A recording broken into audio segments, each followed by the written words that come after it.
ॐ शङ्करं शङ्कराचार्यं केशवं बादरायणं सूत्रभाष्यकृतौ वन्दे भगवन्तौ पुनः पुनः ईश्वरो गुरुरात्मेति मूर्तिभेदविभागिने व्योमवद्व्याप्तदेहाय दक्षिणामूर्तये नमः। ओम शांति शांति शांति। हम लोग भगवान भाष्यकार द्वारा रचित अपरोक्ष अनुभूति पर विचार कर रहे हैं। विवेक कैसे हो उसके लिए भाष्यकार जी ने कहा कि ये प्रकार है विचार का, वो पहले कहा। उसके बाद ज्ञान की आवश्यकता को लेकर के कि उसका क्या कार्य होगा तो वो भी कहा उन्होंने कि अज्ञान का नाश करने में समर्थ है ज्ञान। अज्ञान जब तक है तब तक संसार है। ज्ञान से अज्ञान की निवृत्ति होगी और अज्ञान की निवृत्ति से जन्म मरण से मुक्ति मिलेगी। यहाँ तक विचार हुआ। अब आगे कहते हैं, पहले कहा विवेक पूर्वक विचार करने से ज्ञान की उत्पत्ति। फिर ज्ञान क्यों करना है उसके लिए कहा कि अज्ञान क्या है पहले ये पता चल जाए, तभी हम उसका उपचार कर सकेंगे। जिस प्रकार डॉक्टर रोगी का निरीक्षण करता है कि इसका कारण क्या है बीमारी का, तो उसका इलाज फिर ठीक ढंग से कर पाता है। ठीक उसी प्रकार भाष्यकार ने पहले ज्ञान का प्रकार कहा, फिर अज्ञान के बारे में कहा। अब ज्ञान का स्वरूप कह रहे हैं कि ज्ञान का स्वरूप क्या हो, तो उस पर कहते हैं, भगवान भाष्यकार कह रहे हैं, तो उच्चारण करते हैं, ब्रह्मैवाहं समः शान्तः सच्चिदानन्दलक्षणः नाहं देहो हि असदरूपो ज्ञानमिति उच्यते बुधैः। तो यहाँ भगवान भाष्यकार कह रहे हैं कि ब्रह्मैव अहम, कि मैं ब्रह्म हूँ और सम हूँ। सम अर्थात समान रूप से, समान रूप से। शांत है, शांत है समस्त उपाधि रहित, विक्षेप शून्य, विक्षेप शून्य, सच्चिदानंद घन लक्षण। मैं सच्चिदानंद स्वरूप, सच्चिदानंद रूप मतलब अर्थात ये जो माया का जो अनृत रूप है, जड़ रूप है, इससे रहित मैं सच्चिदानंद स्वरूप हूँ। ना अहम देहो, मैं देह नहीं हूँ, जो देह असत रूप है। ऐसे इस दृढ़ निश्चय को ज्ञान कहा है, बुधैः ज्ञानी जनों ने कहा है। आगे कहते हैं, निर्विकारो निराकारो निर्वद्यो हम अव्ययः नाहम देहो सद्रूपो ज्ञानमिति उच्यते बुधैः। कि मैं निर्विकार, निर्विकार अर्थात जो षड भाव विकार हैं उनसे रहित हूँ। जन्म आदि जो कहा है विकार, वो मैं नहीं। और कहा निराकारो, निराकार मतलब मुझ में कोई अवयव नहीं है, मंगों रहित हूँ। निरवध्यो अहम अव्ययः, निरवध्यो अर्थात मैं ताप त्रय से रहित हूँ। जो दैहिक दैविक आदि कहे गए हैं उनसे मैं रहित हूँ। अहम मैं, अव्ययः मतलब मैं अविनाशी हूँ। ना अहम देहो, मैं देह नहीं हूँ।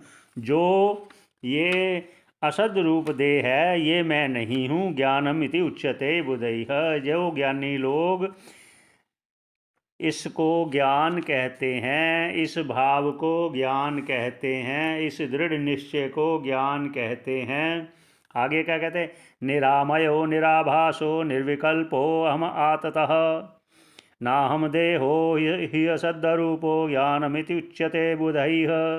निरामयो, मैं निरामय हूँ। निरामय अर्थात मैं रोग रहित हूँ। निराभासो, निराभासो अर्थात कि मुझे आभास रहित, आभास रहित का अर्थात यहाँ है कि मैं वृत्ति व्याप्ति तो है लेकिन फल व्याप्ति नहीं है। जब ज्ञान होता है, जब ब्रह्माकाराकार वृत्ति बनती है, उसके विषय में कह रहे हैं। और निर्विकल्पो अहम, मैं निर्विकल्प मतलब मेरे में कोई विकल्प नहीं है। नाम रूप आदि जो कहा गया है, विकल्प मुझ में कुछ नहीं, कोई विकल्प नहीं है। मैं सर्व विकल्पों से रहित हूँ। अहम आततः, मैं आतता अर्थात व्यापक हूँ, मैं व्यापक हूँ। ना अहम देहो, मैं दे नहीं हूँ।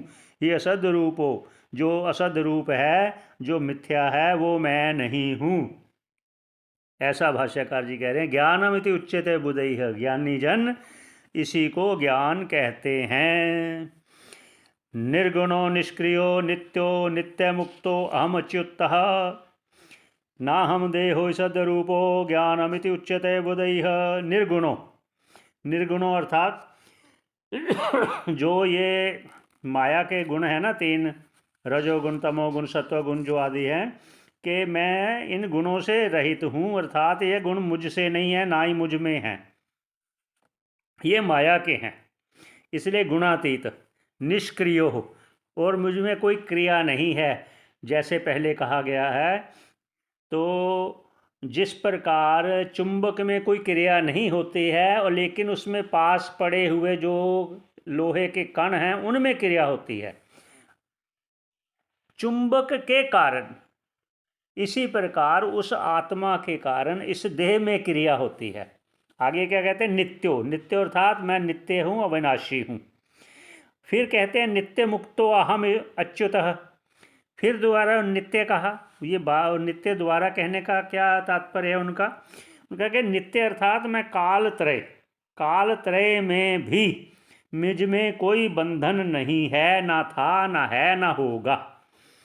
ये अहम अच्युतः, मैं अपने स्वरूप में स्थित हूँ, स्वरूप से कभी अलग नहीं हुआ। ना हम देहो, मैं दे नहीं हूँ। यह सद्य रूपो ज्ञानमिति उच्यते बुधैः। इसी को ज्ञानी जन इसी ज्ञानी जन ज्ञान कहते हैं। ये जो बार बार ना अहम कह रहे हैं ना, इसका ना अहम का अर्थ ये ना समझना जैसे हम कह रहे हैं ना मैं कहता हूँ, देह को लेकर बोलते हैं। तो इसलिए ये उनका तात्पर्य ये है कि मैं जो अहम बार बार कह रहे हैं, ना हम, वो प्रत्यग्ग अभिन्न ब्रह्म को लेकर बोल रहे हैं कि मैं प्रत्यग्ग अभिन्न ब्रह्म हूँ, मैं ब्रह्म से अभिन्न आत्म रूप से इस देह में स्थित हूँ। अहम अस्मि इति प्रत्यग्ग अभिन्न ब्रह्म अहम इति ये जो कह रहे हैं कि ना हम देहो, क्या कह रहे हैं? फिर एक बार, प्रत्यग्ग अभिन्न अहम अस्मि इति, ये ऐसा कहने का उनका तात्पर्य है। बार बार ना हम देहो, ना हम देहो, देह से भिन्न आपको जताना चाह रहे हैं कि आप देह नहीं हो, आप देह नहीं हो, आप देह नहीं हो। ये देह अनित्य है, आत्मा नित्य है, ये उनका तात्पर्य है। आगे क्या कहते हैं? निर्मलो निष्कलो अनंतः शुद्धो अहम अजरो अमरः ना हम देहो सदरूपो ज्ञानमिति उच्यते बुधैः। क्या कहते हैं? मैं निर्मल हूँ। निर्मल अर्थात मल से रहित, जो मल विक्षेप आदि है ना, उनसे रहित। निश्चलो, निश्चल अर्थात मैं चलायमान नहीं हूँ, मैं स्थिर हूँ, कुटस्थ रूप हूँ। अनंत, अनंत अर्थात आकाशवत व्याप्त हूँ, सर्वत्र व्याप्त हूँ, ऐसा अभिप्राय है। और क्या कहते हैं? शुद्धो हम, शुद्धो, शुद्ध अर्थात उसमें कोई भी मल पाप, यहाँ तक के पाप पुण्य से रहित। शुद्ध का अर्थात जो पवित्र को भी पवित्र करने वाला है, वो मेरा स्वरूप है, अहम मेरा स्वरूप है। आगे कहते हैं अजर अमर। अब फिर उन्होंने कहा अजर अमर, अजर अमर, फिर पुनः कहा। पहले उन्होंने कह दिया ना 25 नंबर श्लोक में कहा निर्विकारो, निर्विकार अर्थात षड भाव विकार मैं नहीं हूँ। तो पहले कह तो दिया निर्विकारो, षड विकार रहित। तो अब फिर कह रहे हैं हम अजरो अमर, अर्थात उनका जो भाव के जन्म मरण रहित कह के उन्होंने कहा मैं जन्म मरण से रहित हूँ। अब अजर अमर, वो षड भाव विकार को निराकरण करने के लिए, उन षड भाव विकारों का निराकरण करने के लिए यहाँ अजर अमर उन्होंने कहा है वो षड भाव विकारों में ही अजर अमर, ये उन्होंने पूरा वाक्य कर दिया कि मैं अजर हूँ, अमर हूँ। निर्मलो ना हम देहो, मैं देह नहीं हूँ। जो देह असद रूप है, जो अनृत है, वो मैं नहीं हूँ। तो क्या ज्ञानम इति उच्यते बुधैः, ऐसा बुधई, ऐसा ज्ञानी जन कहते हैं कि इसको ज्ञान कहते हैं। ये भाष्यकार का कहना है। तो यहाँ ये हो गया ज्ञान का स्वरूप। पहले हुआ था विवेक वैराग्य आदि षट संपत्ति, उसके बाद फिर विचार का उपयोगिता, ज्ञान की उपयोगिता, उसके बाद फिर उन्होंने कहा कि अज्ञान क्या है, उसके बारे में कहा। अब ज्ञान का स्वरूप बताया उन्होंने कि अज्ञान क्या है। ये कहते हुए फिर आगे ज्ञान का उपदेश का करेंगे वे विचार। तो ऐसे भाष्यकार धीरे धीरे आपको उस मोक्ष पद तक ले जाएंगे।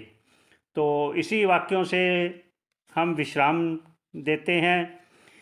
तो आइए, ओम पूर्णमदा पूर्णमिदं पूर्णात् पूर्णमुदच्यते पूर्णस्य पूर्णमादाय पूर्णमेवावशिष्यते।